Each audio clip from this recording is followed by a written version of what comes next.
Ya kike? Baby na kin ga yau akalla shekara 2 kenan muna soyayya da ke. Kuma ni kin san ina son ki saboda aure. Shi yasa na zo in gaya miki zan tura magabata na a zo gidanku a yi magana wato gemu da gemu a yi magana auren mu. Aure? Haba baby. Yaushe na gama secondary school din. Ni ina so in rubuta jam ne in kuma jami'a. Ki rubuta jam ki koma jami'a? To in Allah ya yarda ba za ki ci jam ba. Kai?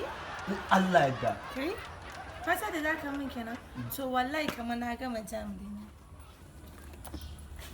Kamar kin rubuta jam kin gama? Zainab! Zainab! A'a! To ki fi ruwa gudu. In Allah ya yarda ba za ki ci jam ba.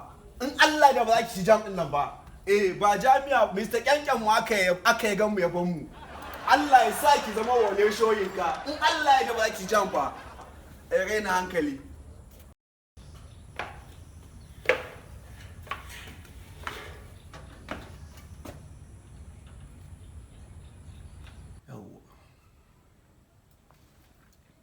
Hello baby na kike?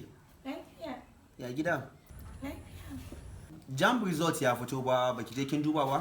Ba kai mun baki ba na je na duba abinci ba. Baki ci ba? Yawwa. Ka turo. In turo wa? 'Yan sanda? 'Yan sanda kuma iyayen ka wani zo yi magana a wurin mu. Ai ni na samu wata wacce nake so ai har an mana baiko. Wallahi an mana baiko kuma auren mu sauran sati 3. You are invited wallahi ki zo ba komai. Bye. Hello? Hello? Hello baby.